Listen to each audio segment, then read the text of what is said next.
Assalamualaikum, salam sejahtera dan salam perpaduan. Saya Nizamiah Asikin Muhammad Zukni dalam Dunia 11 pagi.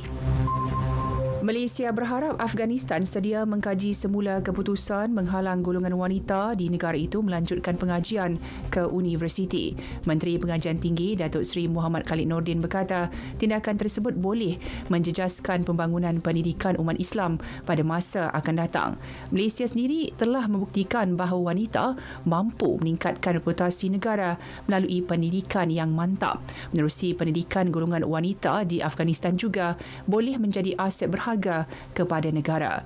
Beliau telah mengutus surat berhubung perkara tersebut kepada pemangku Menteri Pengajian Tinggi Afghanistan, Neda Muhammad Nadim, dan Duta Negara itu di Malaysia, Dr. Mohib Rahman Pinghar. Dalam perkembangan berkaitan, Majlis Keselamatan Tubuhan Bangsa Bersatu PBB dalam nada tegas menuntut Afghanistan segera membatalkan sekatan yang menyasarkan golongan wanita. Dasar tersebut disifatkan melanggar hak asasi manusia. Setiausaha Agung PBB Antonio Guterres berkata sekatan itu mesti dihentikan. Menurut beliau, 15 anggota melahirkan kebimbangan atas perkembangan tersebut. Mereka juga mahu golongan wanita dilayan sama rata dan bermakna, termasuk penyertaan dalam tubuhan bukan kerajaan NGO. Sementara itu, Malaysia dan Indonesia komited mewujudkan perairan ideal dan mesra untuk nelayan serta komuniti di pantai kedua-dua negara. Perkara itu dicapai dalam mesyuarat secara maya antara Majlis Keselamatan Negara MKN Malaysia dengan Badan Keamanan Laut Republik Indonesia Bakamla. Timbalan Penerangan Perundangan dan Kerjasama Bakamla, Dr. Samuel S. Kowas berkata kedua-dua negara sepakat untuk hanya mengusir dan tidak memberkas nelayan yang didapati menangkap ikan di Persempadan Maritim Malaysia-Indonesia. Thailand sudah mencapai sasaran ketibaan pelancong bagi tahun 2022 apabila lebih 11.5 juta pelaut asing telah pun mengunjungi negara itu. Sasaran itu dicapai lebih awal hasil kempen rancangan pelancongan.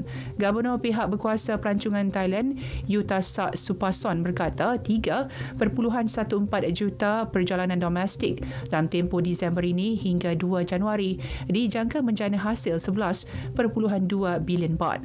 Negara itu juga bersedia menyambut sekurang-kurangnya 20 juta pelancong pada tahun 2023. Angka korban akibat ribut salji di Amerika Syarikat kini melepasi 50 orang. 3 lagi kematian dilaporkan di Erie County, barat New York.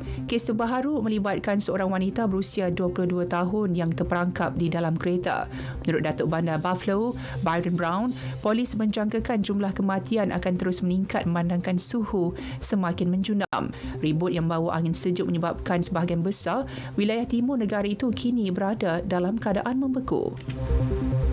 Itali akhirnya membenarkan kapal membawa 113 pendatang tanpa izin yang diselamatkan di perairan Mediterranean berlabuh di negara itu. Antara yang diselamatkan 23 wanita, 30 kanak-kanak dan seorang bayi. Menurut Kumpulan Kemanusiaan Maritim Eropah SOS Mediterranean, kapal milik mereka Ocean Viking dibenarkan berlabuh di Pelabuhan Ravenna. Bulan lepas, kerajaan baru pimpinan Perdana Menteri Giorgia Meloni menyekat kapal tersebut daripada berlabuh di perairan Itali sekaligus menimbulkan ketegangan dengan Perancis. Sukan bola sepak Piala AFF 2022, Malaysia mengalami kekalahan pertama apabila tewas 0-3 kepada Vietnam dalam perlawanan penuh kontroversi di Hanoi. Pengadil perlawanan Ryu Ji-1 dari Jepun melayangkan 2 kad merah yang meragukan kepada penyerang Vietnam Nguyen Van Tuan pada separuh masa pertama dan pemain pertahanan negara Muhammad Azam Azmi Murad pada babak kedua. Selepas beraksi, 3 perlawanan skuad Harimau Melaya kekal di tangga kedua kumpulan B di belakang Vietnam. Malaysia seterusnya akan menentang Singapura di Stadium Nasional Bukit Jalil dalam perlawanan terakhir peringkat kumpulan pada 3 Januari. Beralih ke Liga Perdana Inggeris, Chelsea menewaskan Bournemouth 2-0 untuk menamatkan badi 5 perlawanan berturut-turut tanpa kemenangan.